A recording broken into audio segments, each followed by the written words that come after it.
With 4.5 million Instagram devotees, the self-styled body coach is now the proud owner of an MBE thanks to his YouTube videos during the pandemic. Passion, positivity, and determination have driven the 37-year-old's success, but as he confides today, the secret ingredient in his ascendancy to near-national treasure status is his wife of 4 years, former model Rosie Jones. Rosie is 100% pivotal to my success, Joe admits. I met her as I was becoming famous and things were blowing up, and I was in love from the moment I met her. I didn't get tempted by the nightclubs and red carpets and fame. Instead, I've just been focused on being a good dad and just being the body coach. I don't get distracted by any of the other things that come with being recognized and having the sort of audience I have.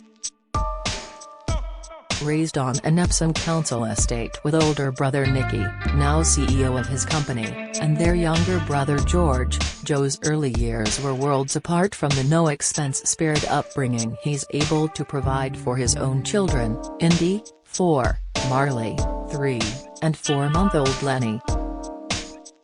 His roofer dad Gary, now 62, struggled with heroin addiction, and his mother Raquela's OCD-fueled anxiety and depression meant domestic stability in the Wicks household was only ever fleeting.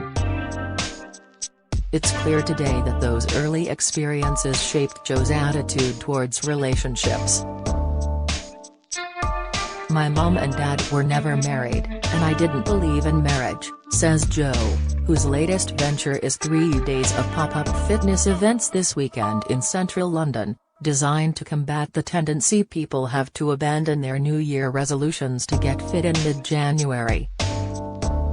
I used to have a really negative view on commitment and used to think, no one stays together. I used to think all these negative things about commitment and loyalty. Today, he smiles as he tells me, the glue that holds me and Rosie together is commitment. That's what we both really value, and when I met Rosie, I loved the idea of us being grandparents with our kids and showing you can stay together and be happy. We both also love raising our kids as lovely people and just being present with them. We're so joined by that we don't often disagree, and I learn so much from Rosie just by watching her. She's quite naturally patient, whereas I'm impatient. I have to work at it, but for her it's really easy. When Joe's not demonstrating burpees to his online disciples, he's likely to be found burping new arrival Lenny or hanging out with Rosie, 32, and the children at their 5-bedroom £4. 4 million Surrey mansion. Lenny is amazing, gushes Joe. She's got such beautiful olive skin, she looks like she's got a tan every day. She's really cute, and she's just slotted in really well. I thought it was going to be a big jump between 2 and 3, but because Indy is 4, she dresses herself and she's a bit more independent, so it's definitely not as stressful as I thought it would be. I'm lucky in that I can work from home, so we have that teamwork element. I think it would be very hard if I was just out the door at 7 and Rosie was on her own, but we've got a good balance and we take turns with the school run and stuff, so one of us gets to have a little lay-in and catch up on our sleep. But so far, it's working out well. Also working out well is Joe's improving relationship with his father Gary, which he examined in last year's emotional BBC documentary Joe Wicks, Facing My Childhood. He is clean right now, but he is still doing the 12 steps and going to the NA meetings, which is an important part of his recovery, says Joe.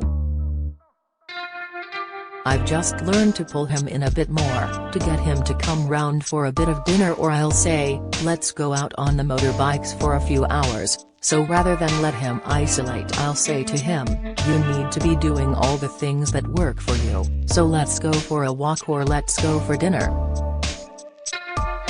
He's got to find other things that make him feel good, and that's ultimately connection, family and going to meetings.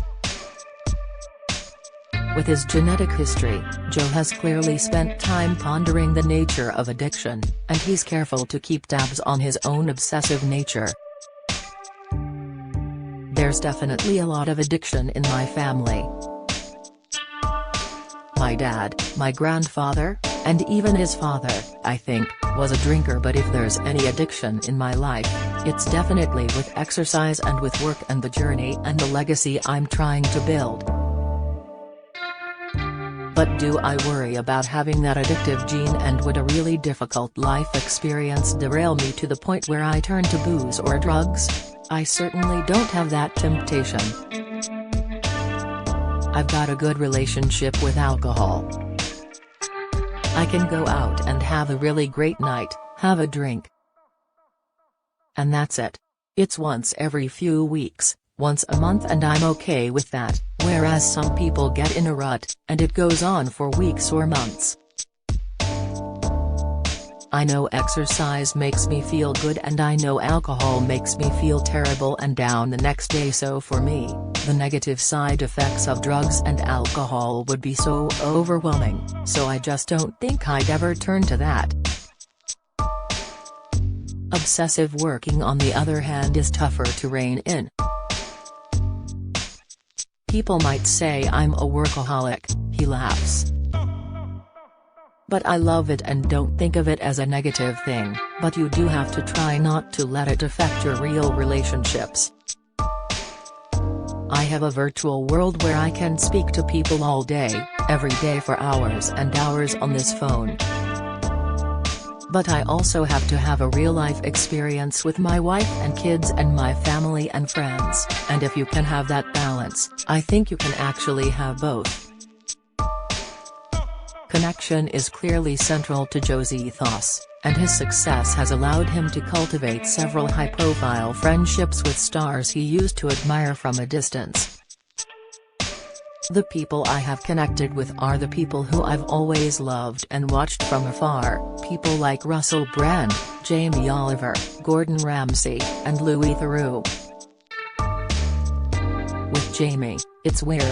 When I was 16, I used to come home from school and watch him on The Naked Chef and think, I love this guy. I love watching him cook, and a few months ago there I was round his house with my whole family and he's cooking this amazing Sunday roast for all of us. I'm not someone who is out with different celebrity mates week after week. I'm not a party guy, but I think you're only drawn to the people who inspire you and have a positive energy about them. But me and Jamie aren't hanging out all the time though. That's the first time I've been round his house, but I took my kids, and we had a great day. The most immediate challenge for Joe, before taking his PE with Joe on tour first to Australia next month, then on to America later this spring, is to dissuade flagging fitness enthusiasts from ditching their positive New Year fitness intentions. The middle of January is when numbers drop off and people stop going to the gym and everyone loses focus, he says. I hope people coming along to my pop-up sessions will feel reinvigorated, and I hope they'll go away buzzing from the exercise and take with them some practical tips on how to create sustainable change. That's what I'm trying to achieve. I know it's not easy with the pressures of social media and the cost of living and everything else going on in the world, but you can't just turn to food and alcohol and drugs and gambling or Netflix to make you feel better, because it doesn't work. Thinking about how you exercise and what you put in your body isn't optional anymore, it's essential.